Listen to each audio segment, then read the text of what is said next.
Thank you everyone for tuning into this 11th episode of LinkedIn Live audio event series, where we converse with thought leaders, founders, and CEOs about their journey and how they have identified and unlocked their own true potential. And now they are unlocking 10x value for their team members and clients. Evening, afternoon, and morning, based on where you are from. This is your host, Prashant. And before I get any further, I would like to emphasize on the purpose why we do these events.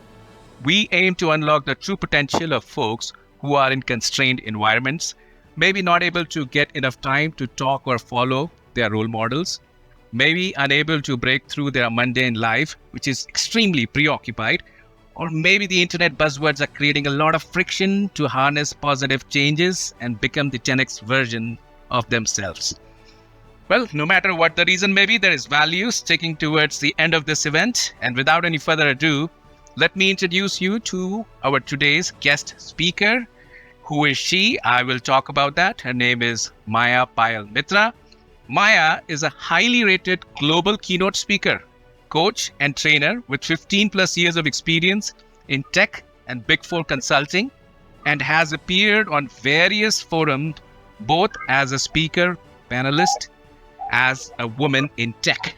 She has received appreciation from Sheryl Sandberg, ex-COO of Meta, formerly Facebook, and rated by the Microsoft Global Leadership Team as a coach and facilitator. Award-winning coach, having worked with more than 200 C-suite executives from over 30 plus countries. Trained and coached a diverse group of people from senior C-suite leaders to individuals in mid and early careers, first-time managers, and campus recruits.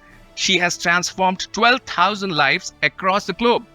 So ladies and gentlemen, thank you for joining in. And today, this candid conversation with Myah Payel Mitra. Myah, welcome and thank you for joining. How are you doing today? Hey, thanks, Prashant. Thanks for having me here with you. I hope my audio is clear to everyone just checking in. All right, guys, audience, give a thumbs up or let us know if you can listen to us. All right, thanks. Thanks so much for joining in. Thank you, Mohammed.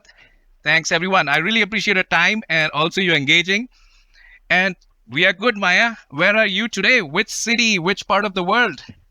That's a constant question that I get asked, Prashant, every time I'm talking to someone, because people who know me personally, they know I am a traveler at heart, and I definitely travel a lot. So today I'm connecting to you from the chilly heart of the city in Namma, Bengaluru. All right, Nama Bangalore it is, and post Dasara. All right, any folks from Bangalore, give me a raise of hand or show me some applause. All right, thank you, Anshuman sir. Thank you so much, and glad. Thanks for joining in. Um, Thanks for joining. Absolutely.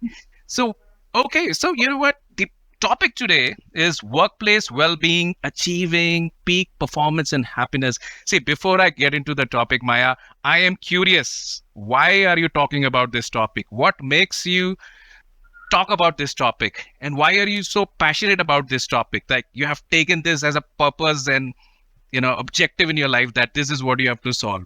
Help the audience know about it. All right, great question to start with, Prashant. I mean, it's purely, if I were to, put this very simply, it's something that started with my own pain, and I practically converted my pain into fueling my passion, and thereafter using that passion to turn into a paycheck. So a few years back, when I was working in the corporate, I have been working in a highly stressful work environment. Anybody that works in a consulting model probably would relate to me. And so while I was working in a consulting, environment, a highly stressful job, highly demanding job, etc., I was very good at what I was doing, and I was really enjoying it at that time. Only to realize that the project that I was leading at that time was again an industry, recognized the first time implementation we were doing, and I was leading that project. And it was at that very moment when we were going to get an award, and me being the project manager who has completely worked on this project, here I was, where I had gotten into a position where I was physically paralyzed on bed for 2 months. I mean, like paralyzed. I mean, like paralyzed. Like Yes, I was paralyzed because I had a breakdown moment at the workplace. oh my It was god. again something like we were working, we literally worked our backs off, right? You break your back by working sometimes. And so this was that moment when, at 2 o'clock in the morning, we were still working assiduously on the project that we had to implement and get it out of our plate in terms of implementation. And the next morning, I just could not lift myself up from bed. And that episode continued for the next 2 months. And I remember having made that frantic call to my boss in the morning saying that I just have this immense pain and I just cannot lift myself up. And he said, Oh my okay, go god. see a doctor. And then this was like, okay, this is what is happening, and you will have to go through a severe physiotherapy and the entire, jing bang, etc. And so that those 2 months of just being paralyzed on bed gave me a huge, aha moment of realizing that many a times when, we are working, we practically forget what health and well-being mean to us. I think in a post-COVID world, this was back in the year 2014. So just giving you the context of the timeline. In a post-COVID world, I think we have all understood the importance of health and well-being and why we need to prioritize that as one of the key factors, because if we forget to do that, we know what happens. So it is not something we can ignore, whether you are an employee or a leader in an organization or even a homemaker. For everyone, it is critically important, because one lesson that I learned the hard way is that you cannot pour from an empty cup. Many a time we actually forget that, and many a time we also forget that, if we do not invest in our well-being, in our wellness, we end up in our illness. That was a hard hit. That is so true. I'm gonna ask you repeat that. If you're not investing in your well-being, then you are. I want you to repeat that one. That is so deep here. If you are not investing in your well-being, you will eventually end up spending money on your illness. If you are not investing in your wellness, you will eventually end up spending money So on your true. illness. So true. I totally agree to that. Yeah. Yeah. Yeah. So I think that was the moment that kind of, told me that this is something I learned the hard way around. And now, of course, I am extremely passionate about this conversation, and definitely, bringing more of these conversations, not just as a tick in the box for organizations who think that giving away free pizzas at the workplace is equal to great work culture, but definitely looking at it beyond just scratching the surface level. So are we really doing it for a tick in the box? Because now a lot of organizations want to be seen, as great places to work for, where there are certain parameters that they need to fulfill in terms of, okay, we want to look good on paper, so we need to comply to A, B, and C, and therefore we do it. But are you really doing it at the heart and core of you believing it as a culture, or are you doing it for the sake of, okay, we want to be certified as a great place to work for? And therefore, so I think there's a larger meaning and nuance to it.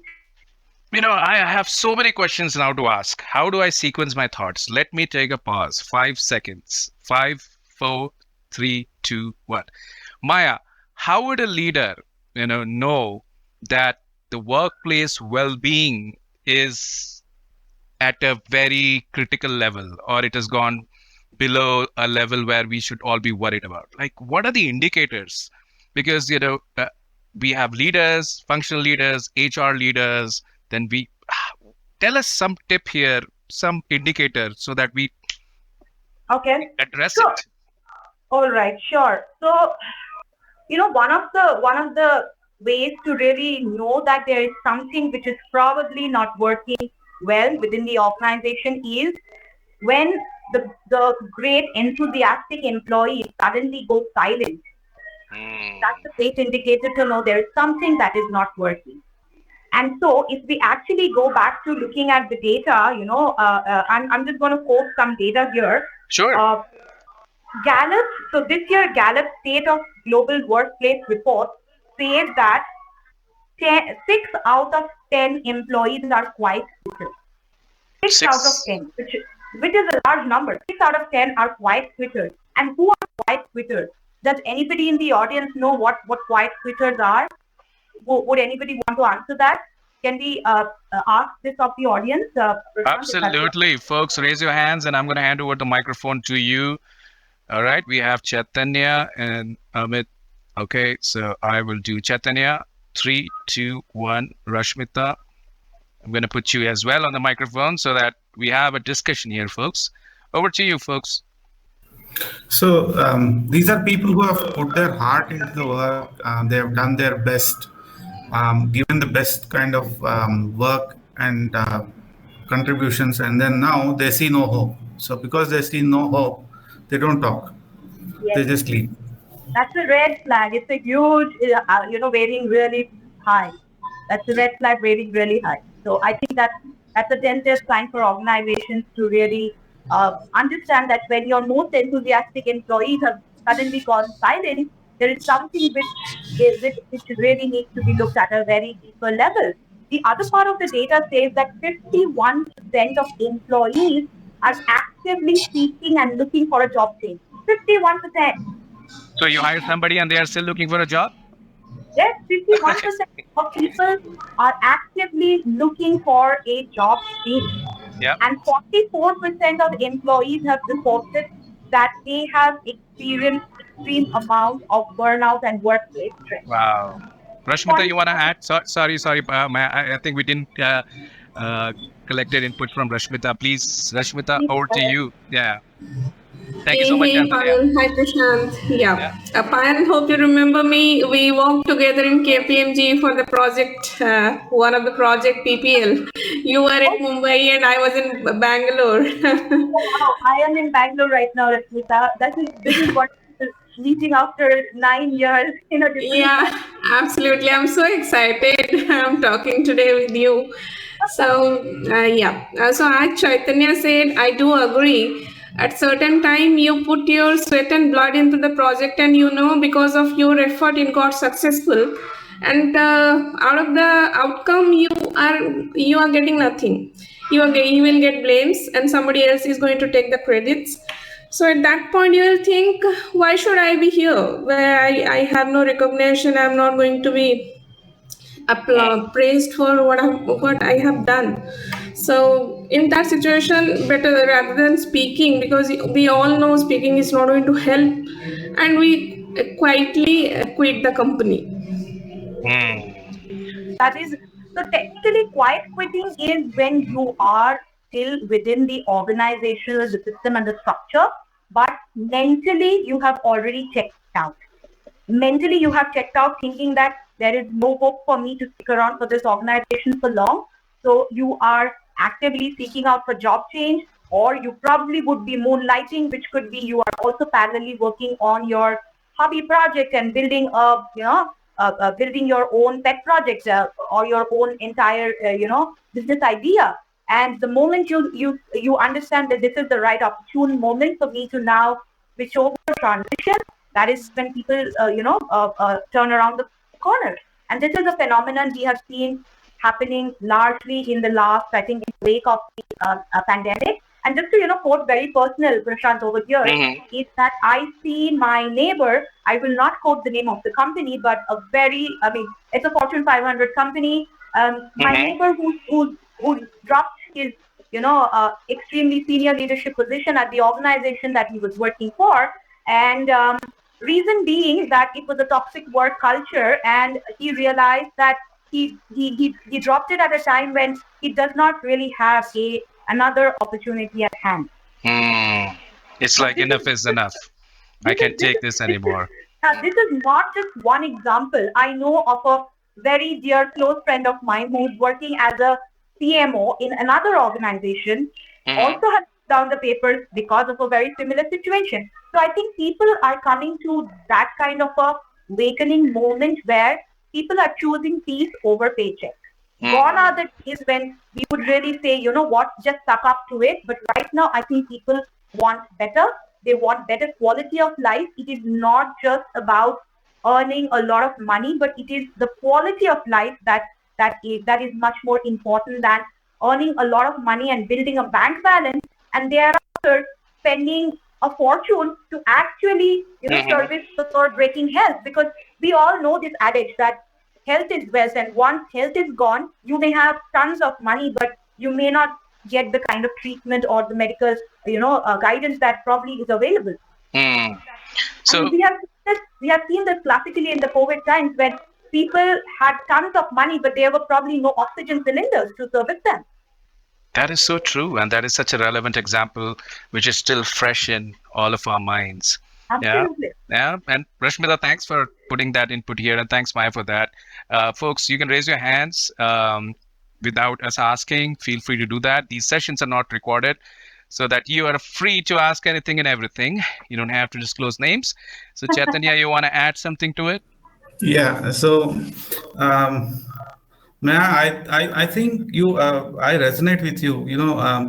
Right from my childhood, I had this habit of brain dumping. So I would, in the night before I sleep, I would write down something for waking up tomorrow and doing something. And I used to work for Deloitte, and it came to so much of toxicity that I stopped writing whatever I wanted to. I would wake up with a curse in my mouth.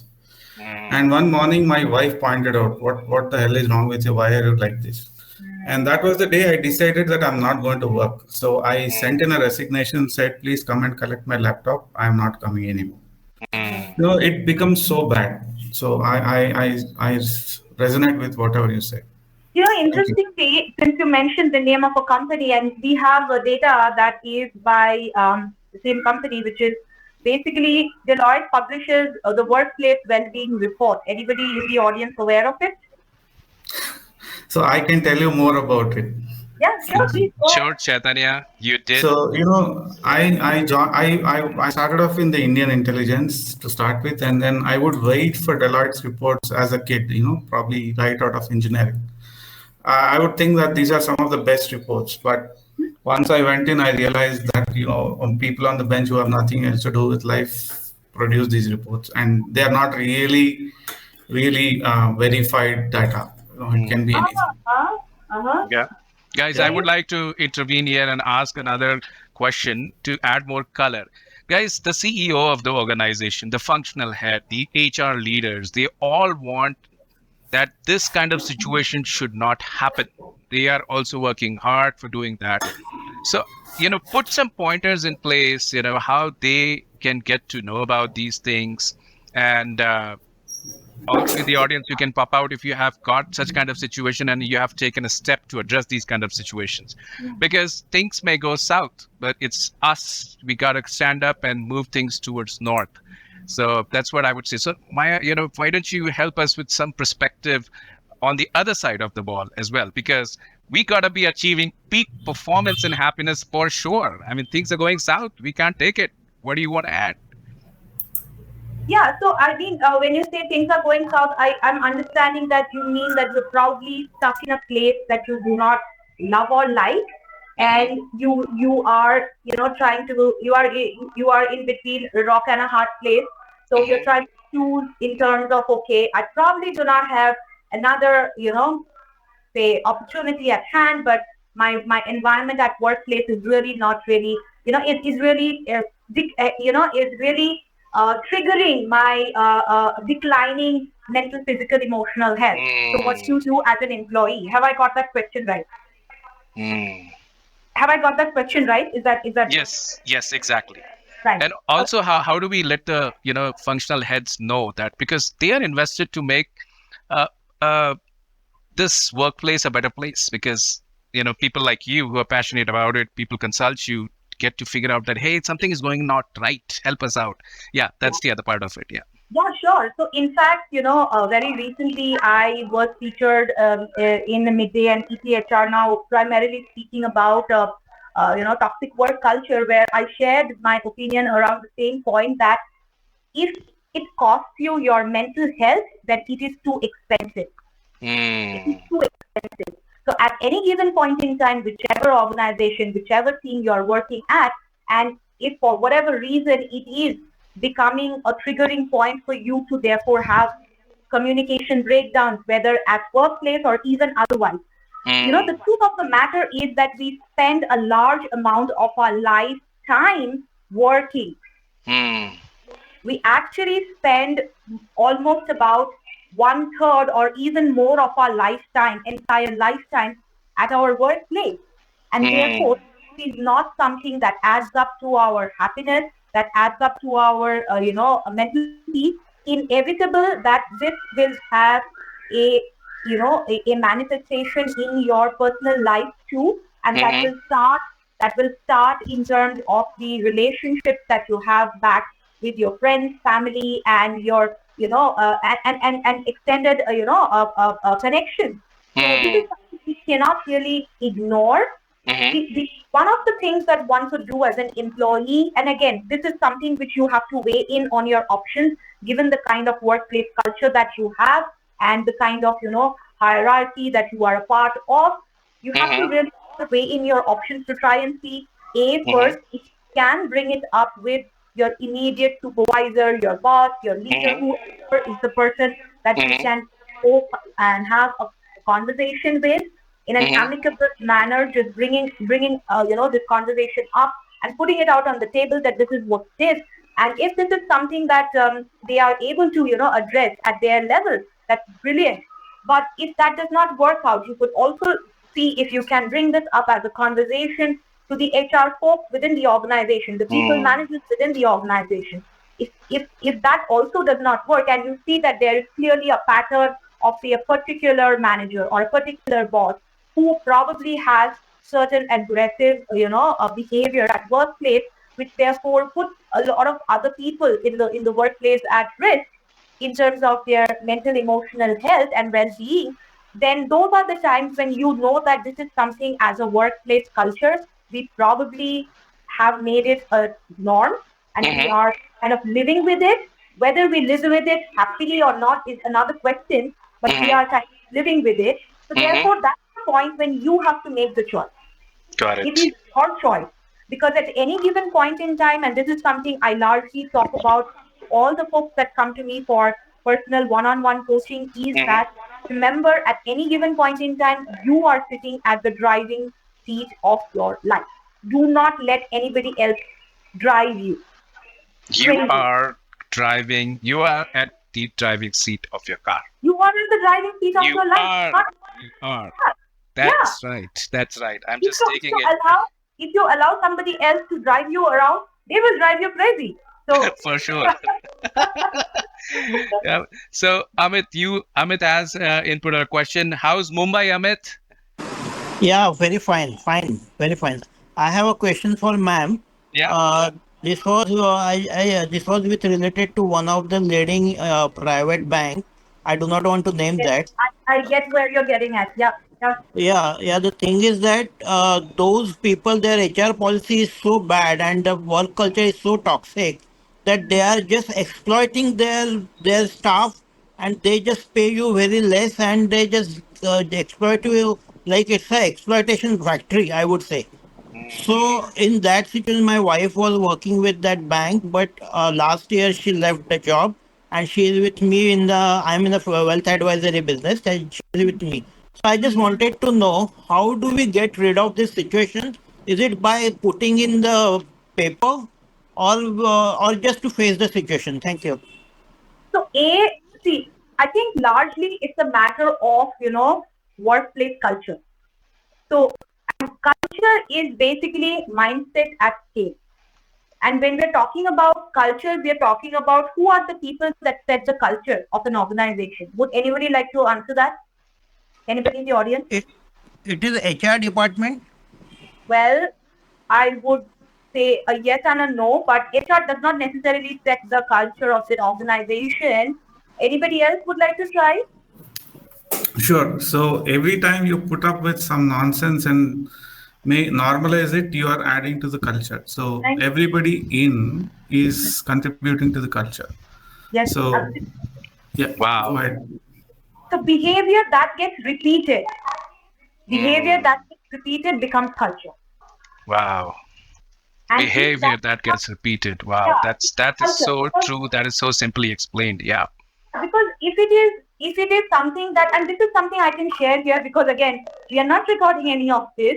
And I was in an organization where I figured that we were actually promoting the workplace bullies. Have anybody experienced workplace bullies? The people who put their weight around and try to get their projects, their team members, their, quote unquote tasks done. And definitely they know how to throw their weight around, and they are workplace bullies.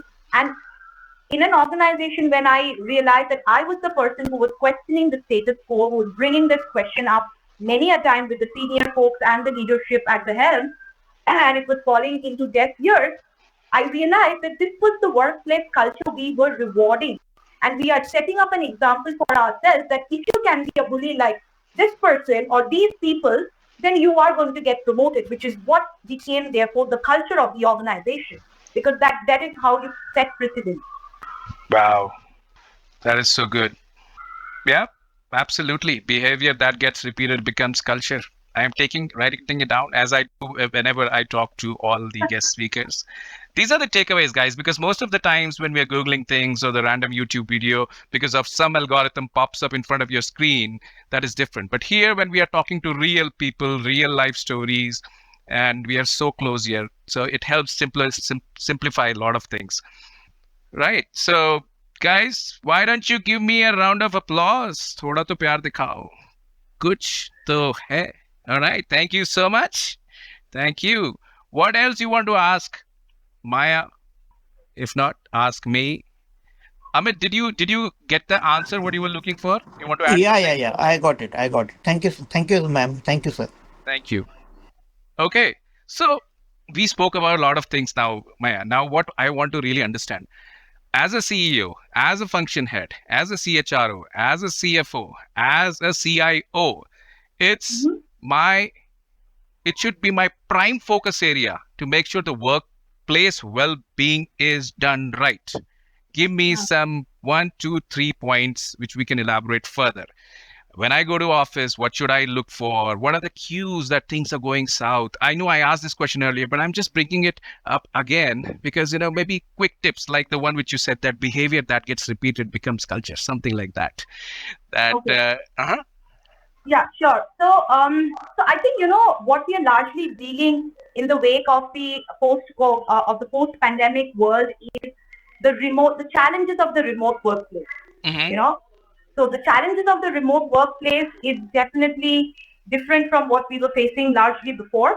Mm-hmm. And I think if we really look at largely the challenges of the remote workplace, I would like to bring about 3 points, which is lack of belongingness. People have started recognizing that if you're working in silos, you're sitting remotely in some location, and probably you have lost that personal human touch, the human connect, that you have those water cooler conversations, the chai pe charcha moments, that is lost. And no matter how many times you meet on Zoom, hardly you are able to connect with folks beyond work, maybe. And a large part of the workforce actually got recruited remotely. And they probably ever met their colleagues, in the last two and a half years of the pandemic. And it's only very recently now that people are again going back to work, but we have another set of problems coming out of the, calling back employees to come back to work from the office. So that's there. Then we have the lack of intention, which is basically how are we communicating to our colleagues and really from a place of authenticity. I think that's other aspect that we need to look at. And the third thing would be the lack of ownership. Yeah. Are we really taking the onus and the ownership of the work that we are doing? So if you look at it from that sense of lack of belongingness, intention, and ownership, this is largely what, I would say are some of the challenges of the remote workplace. So, there are challenges in coming to work also, right? Every day. Like, people are saying, the companies are saying, come to work by this day or stay home. No, so my part, Prashant, and I'm going to give you a balanced view on this. So the aspect is that there are certain organizations, certain teams, certain kind of jobs that require you to be in the physical vicinity of your colleagues, and therefore it could be a fair ask. But there are also organizations, there are also job roles where you could probably be working remotely. And just to kind of, give you a perspective on this, I joined the workforce in the year 2007 when I was working with Tata Consultancy Services in the Strategic Solutions Group. And being a fresh management grad from my B school, I was fortunate enough to join the Strategic Solutions Group, which therefore gave me an opportunity to work with teams based in different geographies remotely. So I was in India, I was working with teams in North America and different parts of the world. So I could be sitting in any part of the world and still be functional and productive. Makes sense. So and this was in 2007, just to kind of put this in perspective, that it's not remote working is not today, is a phenomenon of today. Yeah, even in my consulting, role with KPMG, largely I have, anybody that works in a consulting mode, they probably would know what a hot desking is. So these are not new concepts for people who have been in, consulting or tech firms. That the hot desking is basically, whenever you go to work, you find a desk and you sit, because you do not have an allocated seat for yourself. You are not expected to be sitting at your workplace every day. You could be outside, you could be on calls, you could be working from home or wherever. As long as you get the deliverables out there on time, that is what matters. Yeah, that matters. And how about the peak performance part now?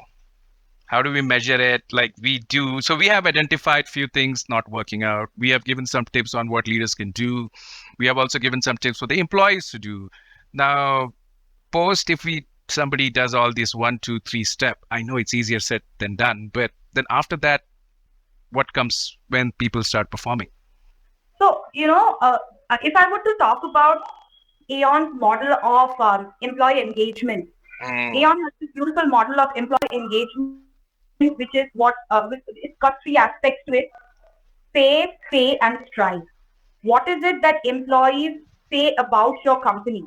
Defines, how well or not you are doing. So are they talking about your organization in a positive light? They probably are the people who are going to stay with the organization because they have a sense of belonging, because they have a purpose. And the last part being strive. What is it that makes them go over and beyond their regular job description and their regular job role to therefore become an advocate for the organization, for the brand, for the company that they work for? Right. So this is a quote that I love from Simon Sinek, and he says this: if what you are working for, if you are working for something that you do not like or love, it is called stress. If you're working for something that you love, it is called passion. Passionate is for sure. Passionate is for sure. Working for something you love is called passion. Yeah, thank you for those. This is what simplifies things. Thank you, Myah. And folks, you can just raise your hand anytime. I don't need to remind you. It's your own ground. And so what else, Myah? How are things, what do you think working out well in organizations? What you have recently seen? Tell us some good examples where you don't have to name the organizations, right? So where you have stepped in and you say, oh, wow, these people do this also. Oh, wow, these people have, started doing this. So what is that? I mean, I would love to hear, folks would love to know that what are the few things which are working out, like activities? I love how you balance the question, Prashant. Yeah, absolutely good to give to both sides of the story. So yes, I think largely in the wake of the post-pandemic world, we have seen, and largely I have also seen in my work experience with organizations, that today organizations are waking up to the fact that we are human beings. We are not just human resources. We are also beings who have real, raw human emotions. So it is absolutely okay to show your vulnerable side, to show when you are not okay within the the boundaries and within the I would say the confidential boundaries of the organization. So I think largely there's a lot of conversation that is happening in the wake of that, which I think if we look at 5 years or 10 years back was absolutely missing at workplace.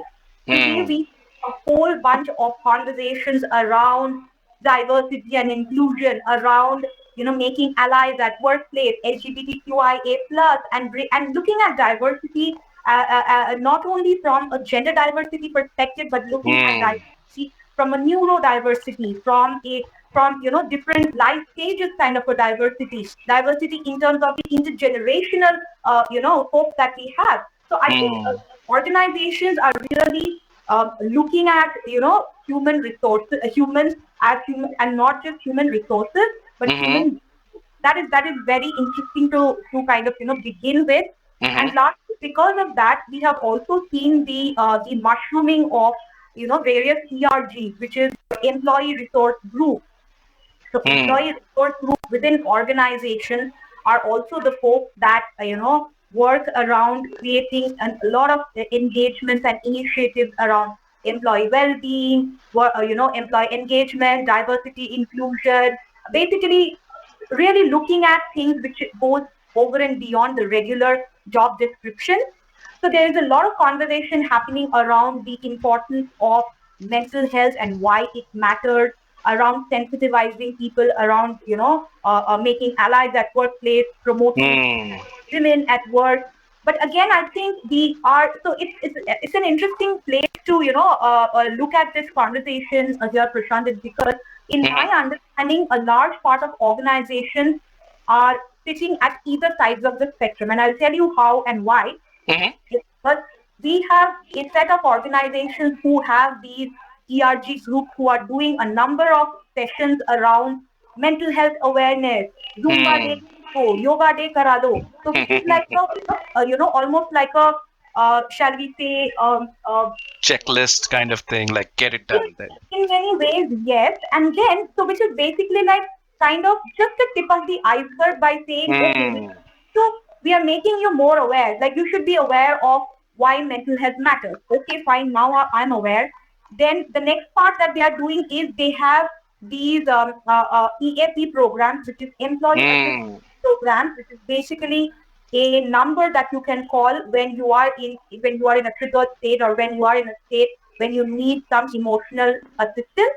But largely, and this is again going back to my conversation with HR folks within the industry, they've spent bomb of money to actually get these EAP programs onboarded within the organization. Utility and usage of the particular EAP programs is extremely low. And I will tell you why. The utility is extremely low because what are the chances that somebody who is in a triggered state would actually call up an anonymous number and believe them for the rest of their life and share everything that they have to get out? What are the chances? What are the chances? Yeah. Very so nice. Therefore, what organizations are doing is, I am giving you an awareness program, and then when things go wrong, please call up this number and tell me what's gone wrong. But what is happening in between the spectrum? What is happening when people are actually exposed to microaggressions on a daily, regular basis because of a micromanaging boss? What is happening when you have these trigger points when you are working in a toxic work culture that kind of invalidates you, and when you have micro invalidation? So nobody is really actually work, and this over a period of time gets added up. This over a period of time gets added up, and therefore organizations are in many ways enabling कि जब ये बम फूटने वाला है तब आप ये number पे call करो. Oppenheimer. Yeah, I know what you're saying. ये बम फूटने वाला है तब ये नंबर पे आप कॉल करो. That's not the way. It's like the damage is done. The damage is done. Seeing what is happening in between this entire spectrum of this is where you started off and this is where you're leading them. वो बीच वाला मझधार में आप कैसे, what is happening in between? Yeah, absolutely true. I think that is a piece of the puzzle which largely most organizations are missing out on. And this is again, my work primarily deals with really looking at this entire spectrum of really servicing the folks who want something on a continued regular cadence, and therefore showing them a definitive ROI. Because if you do it just as a tick in the box, once in a while कर देते हैं, कुछ employee engagement कर देते हैं, retreat पे लेके जाते हैं, we had a whole bunch of fun. Absolutely. But then instant gratification lasts for as long as it lasts. It's like a dopamine high, right? So Absolutely, it is a dopamine high. So I mean, we are, the truth of the matter is we are living in a day and age of the Dunzos and the Blinkits of the world, where we want everything. मतलब, 2 minute में, 10 minute में, we want everything. So we want that instant gratification. So it definitely serves a particular section of the community, a particular section of the society, but it does not give you prolonged impact. If you're talking about productivity, this ain't going to get you that. Okay, we have Preeta, we have Arun. Arun, I'm gonna just put you. Preeta, please go ahead. You have the microphone, and Arun, you can do after that. Thanks, Preeta, for joining. Yes, hi, Maya. It's always so wonderful to hear you and the passion with which you speak on this subject. It's amazing, amazing. Thank you for talking on this subject. Now, my not a question per se, but a thought, and you know the probably the topic on which I'm going to question or put this well-being thing on sales and salespeople and the sales function. And the reason being that they are under pressure. You know, I know, everybody knows it's a very different kind of pressure that they are always under.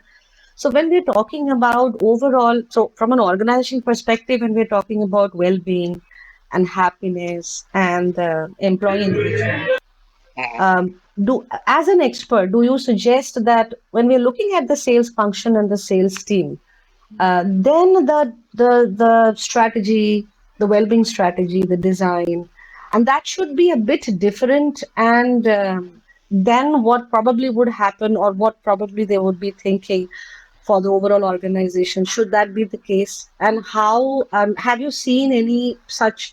Do you have any such examples where a sales function has been handled differently and they've been engaged differently? Because there's a lot of churning, lot of absenteeism, lot of mental health issues in that particular function.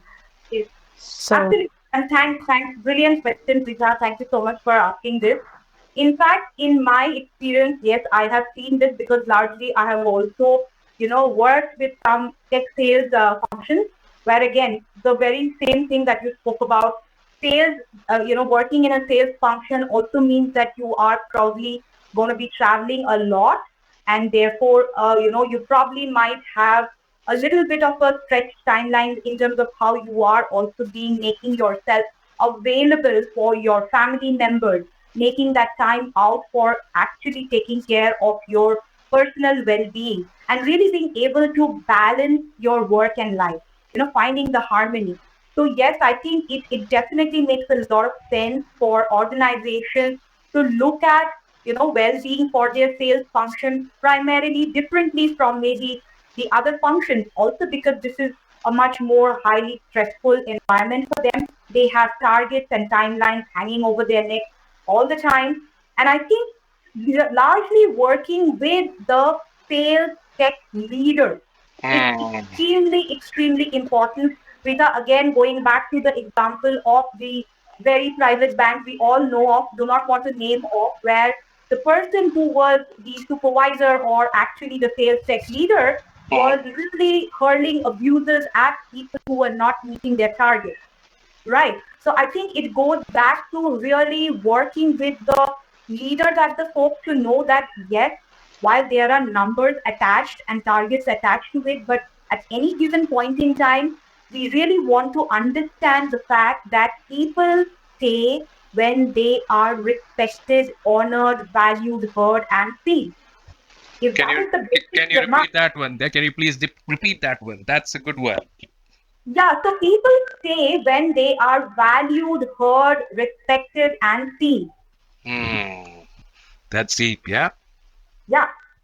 So this is something which we as leaders, we as organizations need to really understand, and not just understand, but largely embody, I would say. So if we can really embody that, I think large part of the work is done over there, because we will then start really working with the folks who are leading these teams, and therefore a lot of this is behavioral change, Rita. I think, for an organizational culture gets shaped by behavior that is repeated, something which I mentioned earlier. And so if we can really look at the behavioral change aspect of how are we looking at these employees as human beings and not just as Excel, as shall we say, rows in an Excel sheet in terms of human resources that will get you the business numbers. Employees, when you take care of your employee well-being, the employees will take care of your customers. So one of my earlier bosses, Vineet Nair, now the former CEO of HCL, wrote this book called Employees First, Customers Second. If we do not take care of our employees, we cannot really talk about really, making profitable businesses. And this is something again which Richard Branson also, says that clients do not come first, employees come first. If you take care of your employees will take care of your clients. That's about it. Deep words. Preeta, would you like to add something? Chime in on that one? No, I think, come on, she's an expert. What am I going to add on to that? But what I'm hearing from Myah, and correct me, Myah, if I'm understanding it right, you are saying that the example that you gave of the mid management, and this kind of behavior is usually seen with the mid managers in the sales function. And you are saying that if a proper engagement policy or a strategy is created where a person is feeling valued, Yes. then there is a high chance that these mid managers who were otherwise that we saw got provoked to maybe hurl slangs and abuses or shout at people or humiliate people, they will themselves correct them and not get into all those kind of things, and rather they will resort to some more human and empathetic ways of correcting mistakes. Is that what you're saying? Yes. So if I could just, share a little bit of data here, Preeta. So going back to Gallup's, state of workplace report, which is this year's 2023 report, it clearly talks about the ROI on investing in employee engagement. So it clearly says that when organizations invest in employee well-being, 36% you will actually have employees who are 36% more likely to thrive and 71% less likely to have burnout. They are also the folks who will have five times more likely to become advocates of the organization and 3 times more engaged with organizations. So engaged at work. So when you are 3 times more engaged at work, 5 times more likely to become advocates of the organization, chances are your productivity has shot up and therefore the business result will be an outcome of that. I mean, it's a no-brainer. Great. You did just added some data point here, which makes sense to me. And thank you so much, Preeta, for the probe here and having this discussion. Arun, Preeta, anything else to add, or I'll move to Arun? You've been no, please carry on. I just wish more and more organizations and people responsible for this are listening to Myah. And I wish that when I was in my corporate time, I knew Myah at that point of time. I would have definitely invited her to my organization, my corporate, and asked them to imbibe all these things. But nonetheless, hopefully, the other organizations are waking up to this. And all the best to you, Myah. Thank you. Bring about this change. Thank you, Preeta. Thank you, Myah. Arun, over to you. The microphone, and Mr. Nayak, just give me 2 minutes. Yeah. Thank you very much, Prashant, and all the members here listening to this podcast. Actually, what just I want to know how the stress of employees should be, focused and should be, curated and listened by the employer and know what are the real problem of employees, and some of the employees suiciding and anything is happening nowadays. So stress is a big factor nowadays, but no one is going to understand what is going with them and what is their scenario. So I think there should be HR should play a big role in this scenario. So what do you say? about this? So there you have asked quite a few questions, and I'll try and answer all of them.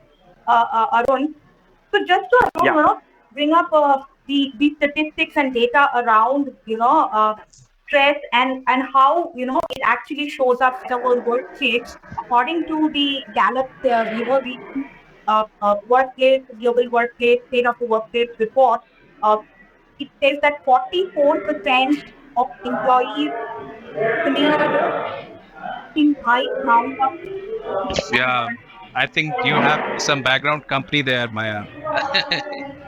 There is some background noise coming in. Yeah. no, Or I this don't is know. It's Arun. Arun, is it you? Okay. Okay. Loud and clear. Thank you, sir. Thank you. Okay. Please go ahead, Maya. Yeah. Yeah. So 44% of employees are experiencing high amounts of burnout and stress. And going back to the data by WHO, that is World Health Organization, 1 in every 4 people, the number is huge, okay? 1 in every 4 people will actually experience stress or mental health issues at least once in their lifetime. That's a huge number to start with. And 8.8 trillion USD is the global economy lost due to low employee engagement. Now, to begin with this data and understand the mammoth of the problem that we are literally sitting on, I would really go back to say that managing our well-being and really finding ways to manage stress at workplace or even in our own personal life is not the prerogative of an HR. It is actually the prerogative of you, me, and everybody here, because it is in our own hands. What your organization can do or do not or cannot do is there is a certain boundary condition in which they will operate, no matter which organization you work with. So therefore, putting out the statement that I work in a stressful environment, yes, you do probably, and I completely agree and empathize with that, and I'm being a victim to that. But what can I do to shift myself from a state of victimhood to a state of victorhood? And going back to the factor of managing your life and being at the driver's seat of your own life. So if this is something which is causing you immense amount of physical, emotional, mental stress, choose peace over paycheck if you have an option to do that.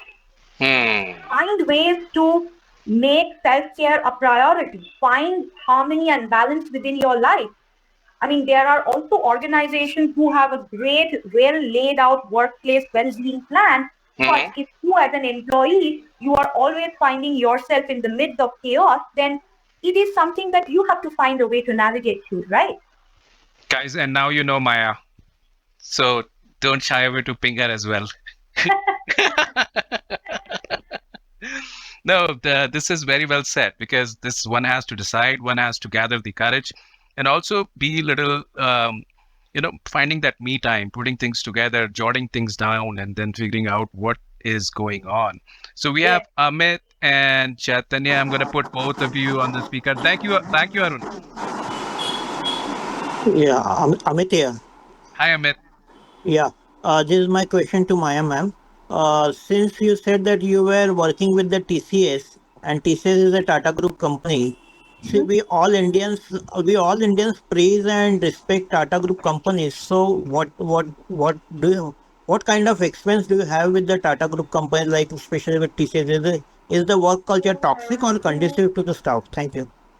I will not go on to comment on any particular organization per se, but I can only talk about my experience when I worked with them almost a decade and a half back. So my experience with them was 15 years back. It is not the most recent. There's been a lot of change in the leadership, and I refrain from commenting on any particular organization.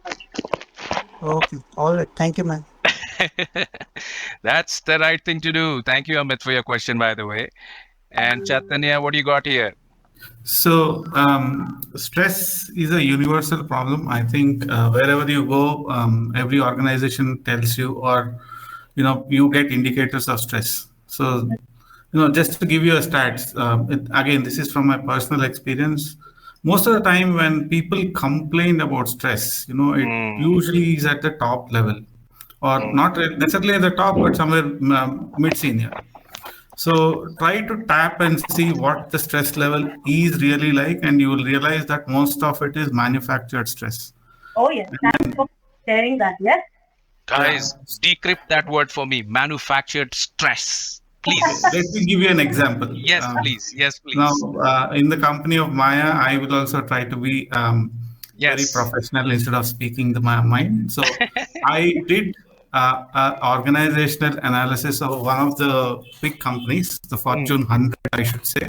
And then again, this was not an opportunity that my organization gave. This is something I plucked from Yammer. And then I was given an opportunity to do a pilot about studying the organization culture. And then when I put a lot of things together, there were a good significant number of people at the vice president level working on 2 Excel sheets and flying across the world just like that. Wow. All right. Wow. So probably 2 or 3 big Excel sheets, and then something that could have been automated and didn't need so many numbers. So it was manufactured stress. Now, when you have manufactured stress, it percolates down. All you had to do is automate it and make those roles irrelevant, and then the stress levels came down automatically. So yeah, that's one of my examples. I am clear now. I am clear. I was just kind of surprised. Stress is also getting manufactured. The only thing was that what is the rate of manufacturing, man? But this example of a huge Excel sheet, now I'm getting stress is getting analytically manufactured. Exponentially manufactured. Awesome. Thanks for adding that. I imagine there is a syndicate to it. Because you scratch my back, I scratch yours. Otherwise, both of us fall. Absolutely. Thank you. If I can put a philosophical twist to it, Prashant. Yeah. So, in the Buddhist principle, they say that pain is inevitable, struggle is an option. Likhna padega isko. Kind of write it down. Slow down, please. I have to write down these things, because what is that? Pain is inevitable. Yeah. Struggle is optional. Trouble is optional. Struggle. Sangharsh. Okay. All right. Yes. Okay. So pain is inevitable, but struggle is optional. And what struggle or suffering, basically, the word that we use is suffering is optional. Pain is inevitable, suffering is optional. Now, what it means is when Chaitanya brought about the fact of manufactured stress, I think manufactured stress is a artifact of struggle, of suffering, because we choose to suffer, we choose to struggle. So, going by the example of what Chaitanya said, that probably this Excel could be automated. We have a pain here, itna bada Excel hai, there are a huge bunch of numbers that we need to crunch and find, make some correlation in the data, but can we do it the automated way? If the answer is yes, then just go ahead and get it implemented. But rather than doing that, you choose to struggle. And therefore, you add on to your own levels of stress and adding on to the levels of stress to your team members as well. So this is what is the classic example of manufactured stress. Got it. But I was growing up with the statement, no pain, no gain. But, pain is inevitable. I think there is still a place there. Pain is inevitable. Pain to rahega ki. Yes. Life hai to life mein pain rahega. This is what Buddha had said. And classically, we have to believe it. Okay. Well, Buddha said and we believe it, and sounds good as well. So what else is there, folks? We have overshot 20 minutes of this session time here. Myah, what is your call? You want to take more questions? Folks, you have any questions? Or we say bye-bye. Give me some kind of reaction, right? Give me some love. Show some love. Arun, you have a question? Show me your love, guys. And there we go. So all right. 1 or 2 questions more, and happy to be here for the next 5 to 10 minutes, and then we can call it a wrap. And hello. Yeah. Arun. Yeah. Myah, what if the employer should include the fitness training and coaching to the employees to reduce the stress level? And what I think this must be a part of working hour, and what's the per se 15 minutes, 20 minutes. So I think some of the organizations have included, but some have not included. So that must be. Okay, so I think if I've understood your question correctly, is you're asking that what can organizations do to create more wellness within employees? Is that what right in terms of having a less stressful environment, and how do we manage and handle and navigate through stress? Is that the right question? Is that I have understood correctly? Yeah. Yes. You are absolutely correct. Okay. So one thing I really want to put it out there is that today employee engagement and workplace well-being programs cannot be a one-size-fits-all. It has to be personalized. So if you as an organization, start having yoga sessions at 6 a.m. or 7 a.m. in the morning and ask me to join on a Zoom call, I would not do that. That is just not me. I wake up at 6:30, but I will not switch on any gadget till 11:30 a.m. That is me. But what if it's in the working hours? That's what Amit also asked. That Arun sir. No, I'll come to that. So I think the larger question here is that one, it cannot be a one-size-fits-all. So you have to have these certain, personalized programs that can work for a certain group of people, for a certain, team or a certain role per se. I think to pick out point as well. So if we are looking at largely one-size-fits-all, sabko yahi de do, probably it's just going to be an ineffective implementation, and it's just a tick to the box, which again, you can do it very well. And there's nothing it, but then how effective is it? What's your ROI? Those are questions largely that one needs to answer.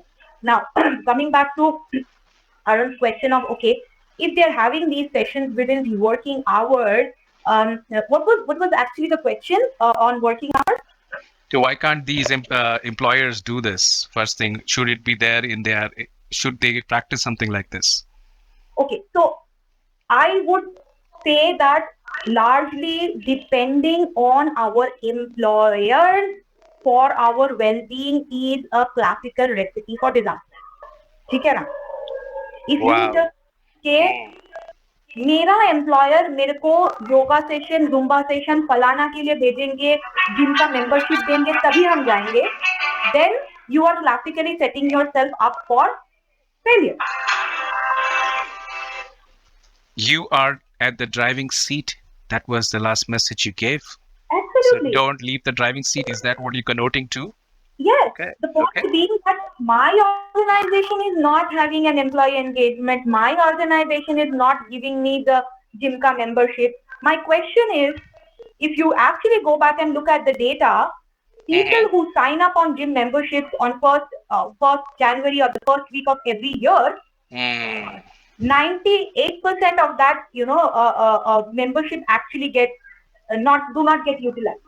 Yeah, I see Hrithik Roshan and Cult doing a lot of commercials now because New Year is around the corner. Yeah. So वो देख के अभी अगले 3 महीने में इतना sign up होने वाला है. But I will go back and ask this question on the 3rd week of January or the 5th week or the 4th week of January. Okay, how many people are actually continuing this? There's a sharp dropout. 80 to 85% of the people who go by this New Year resolution, they do not stick around because you are intrinsically motivated. You are not intrinsically motivated. You got inspired by looking at an ad. You got inspired by some external force. Unless you go back to your why, which is your intrinsic motivation, this is not to stick around. Take it from me with a pinch of salt, but this is what the data says. So again, going back to largely saying that I am in a stressful job, my employer is not doing anything for corporate well-being, for employee well-being, so इसलिए ऐसे हैं. So I'm going through a lot of stress. That is just not going to make the cut, because then you are setting yourself up for failure. If you are in a stressful environment and you know that your organization is not doing anything about it, what can you do? What can you do? Is therefore the question to ask. You bring in that balance in your own life. Can you bring in those well-being practices in your own life? Like, I am a creative entrepreneur and I'm a solopreneur. I do not work for organizations, and therefore I could also largely sit with the fact that oh my God, my life is extremely chaotic and nobody is sponsoring my well-being program, so therefore I should not take care of it. But rather than doing that, I had to find my own ways of finding the balance and harmony, even within the cacophony of the creative experiences and the creative entrepreneurial life that I've chosen. So it is largely on you. Yep, absolutely. Well, that's what it is, Arun. So Coach Myah has shared her thought process on the question what you asked. Thank you so much. And Saf, I know you've been waiting for long, but time has come. And Myah, this is going to be your last question as Yes. per what you called out. So, oops, Saf, can you please raise the hand one more time, please? Something happened and I clicked the wrong button. Saf Ali. Okay. Saf Ali is gone. No, it's there. Okay, so well, that's what it was, Myah. And thank you. You want to raise your hand and ask your questions? You can type it in. There are avenues, or if you got your answer, it's give me a shout out. Okay, thumbs up is there. Thank you, Saf. All right, so guys, this was an event talking to real people, real life stories. And Myah, thank you so much. And any short closing notes from your side? क्या आप बोलना चाहेंगे? End of this event. What is Yeah, it? would really love to invite everyone who's been listening in and joining in. First of all, thank you so much for being such an interactive audience and for taking the time to be a part of this conversation. Definitely, by being a part of this conversation, you have made a conscious choice to put your well-being at the forefront, and that is just the start of your well-being journey, maybe. So, my invitation to all of you would be to really find the time to make time for yourself. Remember, you cannot pour from an empty cup. So if you ever have flown an aircraft, you will hear this at the beginning of the flight that before you put on the oxygen mask on anybody else to help, please put it on yourself first. So the message here is really understand this at the core of your life is that your well-being is in your own hands, and therefore make self-care the center of your well-being, the center of your life. Find time to make well-being practices a ritual, even if it is for 5 minutes. It does not have to be an extensive 3 hours workout at the gym. It can be just that 5 minutes of quiet time. It could be it does not have to be extremely flamboyant or luxurious or expensive. It can be even the most simplest thing as just sitting in silence the first thing in the morning for 5 minutes, or maybe really taking the time to enjoy your favorite cup of tea or coffee or whatever beverage that you have in the morning, to really silence the mind, embrace silence and abundance and joy in your life. And if you can build it as a practice, as a ritual, eventually it adds up to your overall well-being. And therefore, your productivity in life, at work, is going to shoot up, at an exponential rate. So do not leave your well-being in the hands of your spouse, your boss, your partner, your organization. It is in your own hands. Sit at the driving seat of your life. Wow. Thank you so much, everybody. Give a round of applause to Myah for sharing her personal time and just letting us know. And I learned a lot of things. I have jotted a lot of points. And some of the things what Myah told is that pain is inevitable, but suffering is optional. Behavior that gets repeated becomes culture. Put the oxygen mask on yourself first before you do that to others. Get your favorite cup of coffee. Enjoy silence. Your well-being is in your hands, and do not let anybody else drive the car. Be on the driving seat. Ladies and gentlemen, boys and girls, thank you so much for being a lovely audience, and we will be back again with an exceptional event soon. Cheers. Thank you, Myah.